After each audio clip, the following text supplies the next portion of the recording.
again, it is Wing Nation presented by Sage Fruit. Talking sprint car racing, our favorite time of the week, and we are so glad that you have joined us. Steve Post in our Concord, North Carolina studios. Ashley Stremme from the Lethal Chassis Studios up in Pennsylvania. Hello, Ashley. How are you? Steve, I am fabulous. By now, we are on our way to Charlotte, so I'll be seeing you in studio next week. So it's going to be good to be down there. But more importantly, first and foremost, let's be honest, all is right in Posse land after this weekend, the National Open, none other than Lance DeWeese picking up the win, Steve. Oh, my gosh. And let's get right into this, Ashley. You and I have just spent about 10 minutes just going, but what about this? But what about that? Just raving, okay? And we've got about 4 minutes to try to get through laps 1 and 2 of our lap around the sprint car world, and Lance and Williams Grove are only one of them. So Williams Grove National Open, the 60th annual National Open, 57-year-old Lance DeWeese, his 5th career national win.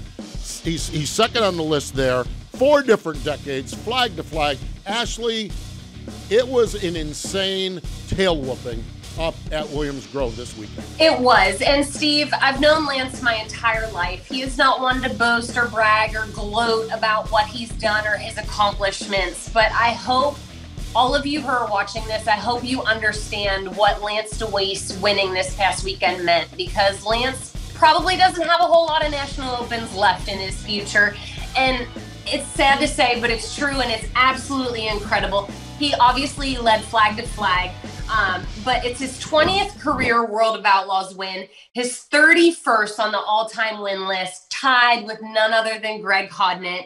And he has 111 career wins at Williams Grove, not to mention that 5 of them are in a row. And 5 in a row at Williams Grove, All-Star wins, World of Outlaw wins. Oh, and there's the other part of that team. Donald Kreitz, the team owner, Davey Brown, the 84-year-old mechanic, lead mechanic. Ashley, we have 3 Hall of Famers. And when you got to be a certain age to make it into the Hall of Fame. We've got 3 of them that just took everyone to the woodshed. It was unreal, and it's unreal what we're watching here. It really is. Like I said, I hope people understand what this truly means. I know what it means to Lance. Just awesome to see. You know, he even passed Fred Raymer as the oldest National Open winner at 57 years, 11 days or something. I don't even know what it actually was, but just incredible what they've done. And not to mention the PA Posse wrapped up the podium with Brent Marks and Anthony Macri. We're going to talk a little bit more about Posse versus Outlaws in turn number 3 a little bit later on, but let's get to turn number 2, because on the West Coast, they were having a big one as well, the Trophy Cup. It's the 28th annual Abreu Vineyards Trophy Cup. Biggest 360 cubic inch paying race of the year. It's running 3 nights. Prelim on Thursday was Ryan Timms picking up the win. Friday night was Tyler Courtney. Saturday night, Zeb Wise. Ashley, they do this thing where they invert everybody every time, and all you do is pass cars. The points put Shane Golombek last because he was first. And boy, he passed a lot of cars on Saturday night. Holy cow, what a show. He picked up his 3rd championship, and I love that for him, because sometimes when you get into passing points, it's like, oh, well, 6 comes to second, so that's 32. You know, you're sitting there trying to do math, but not with this. If you're at the tail, you better pedal down and send it, because it's all about getting to the front. Pedal down and send it. That is awesome, and that is what it is. And as great as the racing is at the Trophy Cup, and the racing is spectacular, it pales in comparison, Ashley, because this is a charitable fundraiser for Make-A-Wish. It is. All the donations go to Make-A-Wish.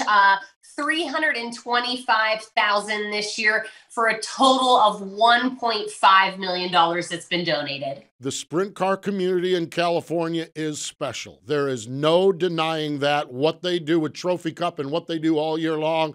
And one of the big names in California sprint car racing is Dominic Scelzi. And when we come back here on Wing Nation, Dominic Scelzi, he's going to join us in the Hercules Tire Hotline. You know, we love getting a chance to talk with Dominic Scelzi. We'll do that next. Sage Fruit is a premium grower, packer, and shipper of Washington tree fruit. Apples, pears, and cherries, and it's always an exceptional eating experience, and they're grown in the beautiful Pacific Northwest. Not only is their produce healthy, but they are grown with such care and precision that you can count on each piece of fruit having exceptional flavor. High-quality fruit, exceptional flavor, healthy snacking. Make sure when you go to your local grocery store, ask for Sage Fruit. Sage Fruit, it's our first choice for quick and easy snacking. Welcome back. It is Wing Nation, presented by Sage Fruit. We love talking sprint car racing, and we love going to the Hercules Tire Hotline. We're joining us out from the state of California is Dominic Scelzi. Hello, Dominic. How are you? How are we doing, guys? We are well. We are well. Dominic, before the break, we talked a little bit about the Trophy Cup, and I know maybe the results on the track didn't go necessarily how you wanted them to go as far as your camp goes, but did y'all have a good time out there? And it looks like you raised some pretty good money for charity. You know, it's always such a great event for charity. I mean, I think they raised $321,000. And, you know, every year it seems to get bigger and better and the competition gets better. But for whatever reason, Tulsa's been our place the last 3 years, and we couldn't hit our boat with both hands this weekend. We just seemed like we struggled every time we hit the racetrack. And then when we got going good enough, things just didn't fall our way. But honestly, I would take the one weekend of struggling for the last 2 years over the success that we've had. So it's frustrating. It's a race that I definitely want to put my name on, but it just wasn't in the cards this year. Especially last year. I feel like I read your name more last year in Victory Lane than I have in a long time. So talk about that. Obviously, we always talk about the roller coaster of racing, but you go to a place and you just have a night that is just completely unexpected. Is it driver? Is it car? Is it both? Is it something you guys were trying, or it just, you know, wasn't meant to be that night? You know, I think what's so funny is the weekend before we ran 360 and 410 there. We won the 360 race and led till 2 to go, and Rico squeaked by me with 2 laps left in the 410. We'd gone quick time, ran second on our heat race, won the dash, and we did everything right the weekend before. And we rolled in there for Trophy Cup and just, you know, kind of went out a little bit late, but I don't think that was a huge factor. Just didn't put great laps down, didn't really have the speed, and we chased it all night. Then we went into the next night, we did the same thing. But this year, our success rate, like if you're looking from the outside, it looks like, my gosh, they're really struggling. And we've won 9 races instead of the 23 like last year. But I think we've been second 14 times. We've had 5 fast times, which anyone that knows me knows I don't qualify.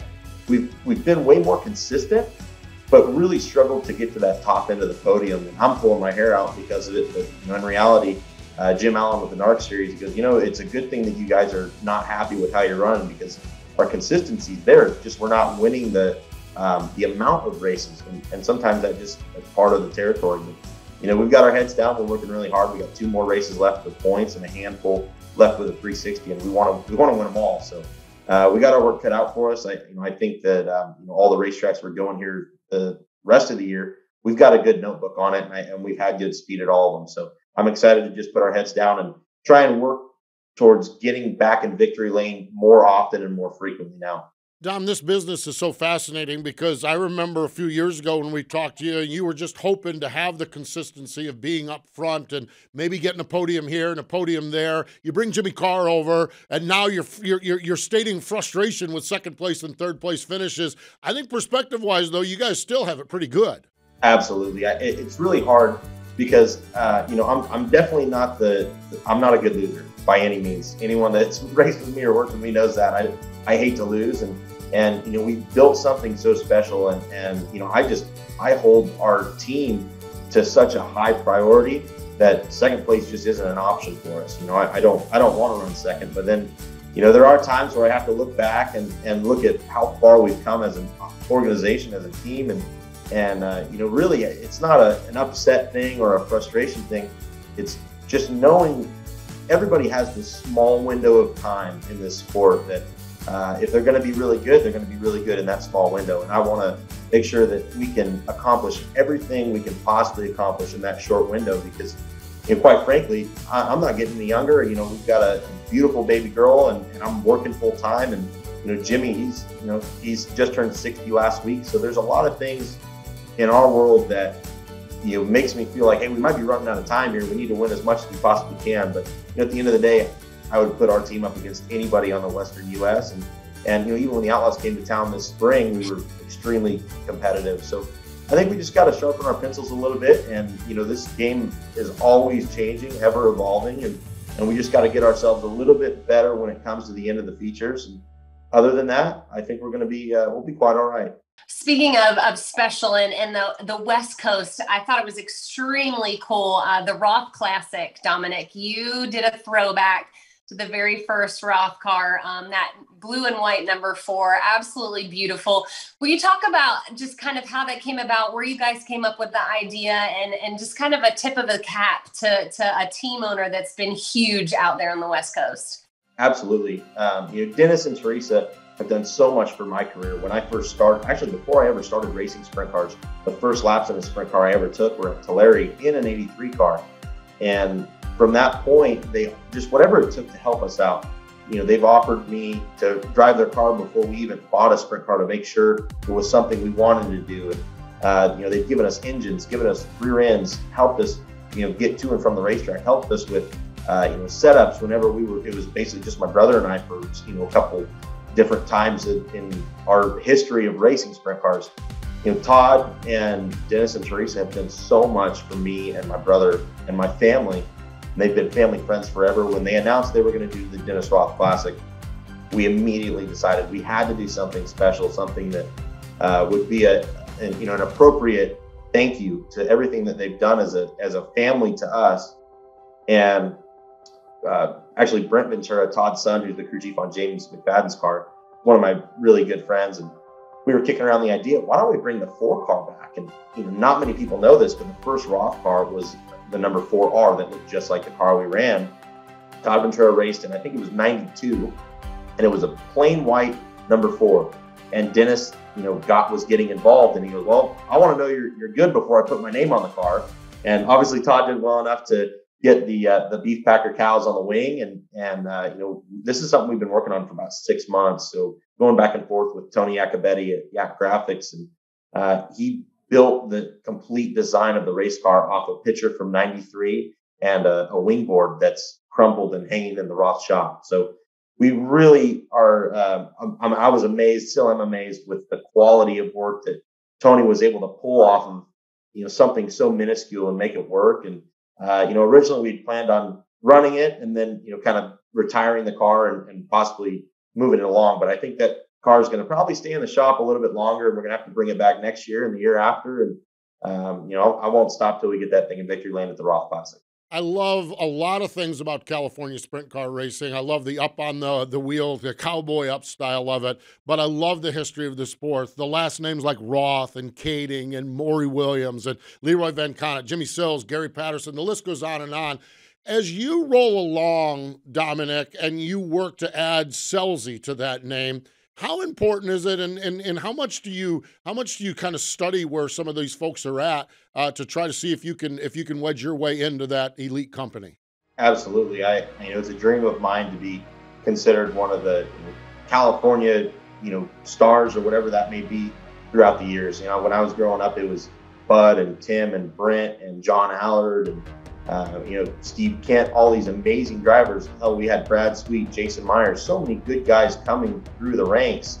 Oh yeah, Kyle Larson guy wasn't bad either. And I look back at all they've accomplished, and then I don't feel like I'm in the same breath as a single one of those guys. But then you start looking at the stats with like the NARC series or the big races on the Western U.S. and I've been so fortunate just the last 2 years to put my name on a lot of those really big races. And I know it's not I haven't won the Gold Cup, haven't won the Trophy Cup yet, but when I look at it, 25, I still have a lot of racing and a lot of learning still left to do, and a lot of winning hopefully left to do. So I look at it, at 25 years old, I've been fortunate enough to set myself up to where, maybe in 10 years or however long my career lasts, that I can look back on it and go, you know what, I was able to put my name right up there with some of the best guys that ever did it in California. And it's just amazing how my relationship with the Kadings and John Allard and some of these incredibly talented, incredibly successful Californians, they look at me like that young kid still, and I am, and I look at them like they're still my hero. but now I'm racing with them in a different sense. Like I can compete with them now. Before, I remember Bud and Tim and John, they kick my butt night in and night out. And now I've, been lucky enough to get to the point where I can race with those guys. And it means a lot that, not only do I have a friendship with them, but I have, they have respect for, me. Like I have admiration for them, but they respect me as a racer now. So, it's very special what we've been able to accomplish as a team the last 2 years. And I absolutely don't take it for granted, but sometimes I do forget, what it was like to, that long road to get to winning a lot of races and running up front. And I don't want to lose that. I want to make sure that we dig deep and continue to run as strong as we've been running. And, obviously I want to get to double digit wins again. We're one away from getting 10 wins this year. So I definitely want to do that again. And hopefully we can continue this on through the 2023 season. I don't want to jinx it, but close to capturing your second NARC championship coming up here in just 2 more races left. But it's incredible. Obviously, your dad, Gary, a drag racer. I've heard the story, but can you share with our viewers who maybe haven't heard the story? Your dad was a drag racer, but you ended up going circle track racing. Where did that kind of branch off for you? Yeah, so I think I was 5 years old, and we went to Sedalia, Missouri to watch. It was a World of Outlaw race, and then they had celebrity late models. So they had like Clint Boyer, I think Kevin Harvick, Tony Stewart, a lot of guys driving late models.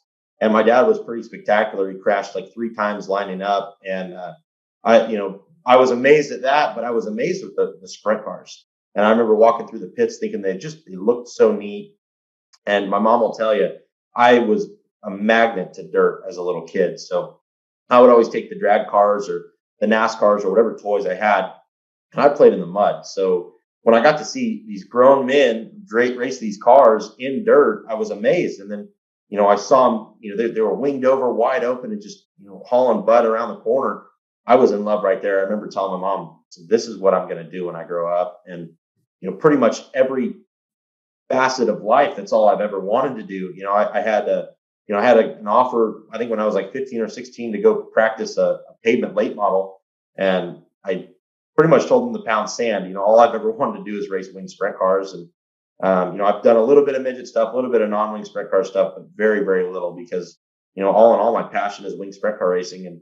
And from that point on, my mom and I would drive 2 sprint car races on Friday and Saturday nights, sometimes Sunday nights, whenever we were on the road with my dad. And then, my brother, he tagged along as well. So, I've fallen in love with sprint car racing since the day I saw them, and my love for it has not shifted or wavered. That's for sure. We got about a minute and a half left here before we need to wrap this up, Dom. But I wanted to find out how everything's going around the home front. Stella, your little girl, how is Stella doing? Is she doing all right? She's doing wonderful. She's walking. She's got dada and mama down, and she's a handful, man. She's so much fun, so much personality.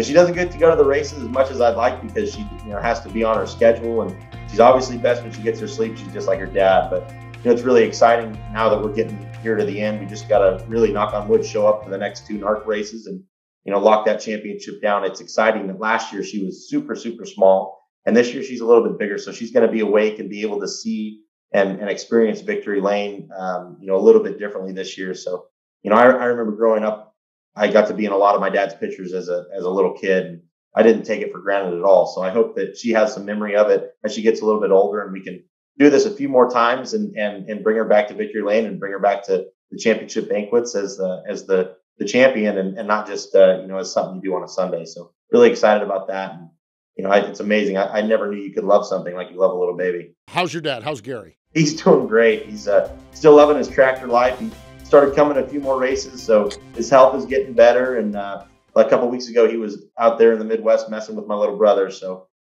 he's keeping us on our toes as always. One of the great characters in motorsports, sprint car racing, drag racing.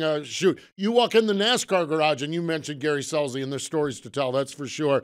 Dominic, we love your success. We love your story. We love your journey. And we love that we have a chance to talk with you here on Wing Nation. Thanks so much for joining us here this week.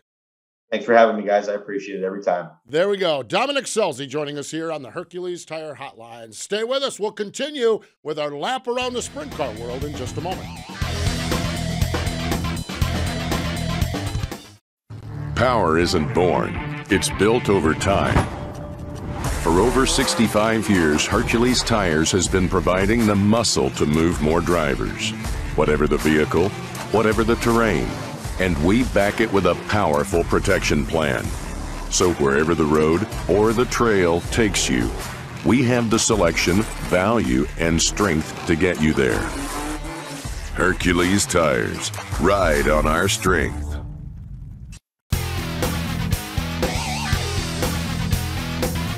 Welcome back. It is Wing Nation, presented by Sage Fruit. Just Ashley talking with Dominic Scelzi. We talked about how fortunate we were to watch Lance Dewease race. We're very fortunate to talk to guys like Dominic Scelzi. What a great young man. What a great family. What a great racer. He's just fun. He is. When you meet Dominic, whether you've known him 2 days or for me, 6, 7 years now, he just gives you the warm and fuzzies. You're friends right from the get-go. If you don't like Dominic Scelzi, something's wrong with you. Yes. The world is a better place. The sprint car world's a better place. The drag racing world was a better place when Gary was doing it. The Scelzi family, just so neat. I'm glad we had a chance to catch up with him, and he is starting to stack up some impressive numbers out there on the West Coast. All right, we were in the middle of a lap around the sprint car world, and we're going to continue on with that. Turn number 3, and Ashley, you started the program with All Is Right in Posse Land, the rivalry, the Pennsylvania Posse versus the World of Outlaws. The key to a good rivalry is that have periods of time when each side can win. 3 years ago, it wasn't looking good in Posse Land. Ashley, 2022, the Outlaws better get their act together when they roll in the Keystone State next year. Well, it just makes my heart happy to know that the Pennsylvania racers have finally found the niche that they needed. There's been 10 scheduled races here in the state of Pennsylvania, 6 at Williams Grove, 3 at Port Royal, and 1 at Lincoln, and the wins speak for themselves. The Pennsylvania Posse have 6, the Outlaws have 2, Rain has 1, and Kyle Larson has 1. So I tweeted it after Port Royal that the PA guys are back, but the best part about it is you just don't know which one's going to be in victory lane. No doubt about it. Lance Dewease has 3 wins. Anthony Macri has 2 wins. When we look at Posse drivers, Brett Marks has a win. Outlaw winners were Jacob Allen and Brad Sweet, and then we mentioned the Kyle Larson as far as that goes. And when it comes to podiums, we saw some things happen. When it happened the first time in July, we're like, well, that never happens. The Posse sweeps the podium. No, it doesn't happen until September or October at Port Royal and Saturday night at Williams Grove. 3 different times the Posse has swept the podium. Ashley, 27 podium spots, and it was very, very jaded toward the Posse. Yes, 16 to be exact, and the Outlaws only have 8, so they're batting at 50% in my opinion. Yes, and 3 other drivers got on the Posse. Kyle Larson, Justin Peck, and Rico Abreu got on the Posse as well, or on the podium up in Pennsylvania. What a year for the Pennsylvania Posse. This is what makes the rivalry so good, is that over periods of times, both sides can show a little bit of supremacy. Stay tuned. We'll see what happens as we go forward. Finally, turn number 4. Next weekend, all dirt roads lead to Charlotte. Ashley actually talked about it. Your dirt road is already in Charlotte as you're watching this. But next weekend, the dirt track at Charlotte, it is the World Finals. A special, special weekend, Ashley. What a great way to end the season. It is. It's cool because you get to have the World of Outlaw sprint cars, the World of Outlaw late models, and then the Super Dirt Car Series big block modifieds. And I think my favorite part of this whole event is when all 3 series take the track 4 wide. It's kind of a tip of the cap to an awesome season for all 3 divisions. Yep. I love the way they're doing it this year. They've gone to 4 nights, okay, and each series gets a night off. And so, but each series gets a chance to race. And Ashley, I don't know that we saw this coming a month ago, but we have a point battle for the World of Outlaw sprint car title. Finally, nothing against Brad Sweet. It's just I like to see when it boils down to the final weekend. Brad Sweet, still your leader, had a rough trip at Williams Grove and it put David Gravel within 16 points of being able to maybe capture his first championship. So stay tuned. It's going to be really awesome to watch. I love it when it boils down to a point battle at the very last race of the season. And gravel is good at Charlotte. 6 wins. Brad Sweet looking for that first Charlotte win. This is going to be fun to watch all weekend long. I hope you're joining us in Charlotte. If not, Dirt Vision is where you need to join us. We appreciate Dominic Scelzi joining us here on the program. More important, though, than all of that, thank you for joining us here on Wing Nation, presented by Sage Fruit.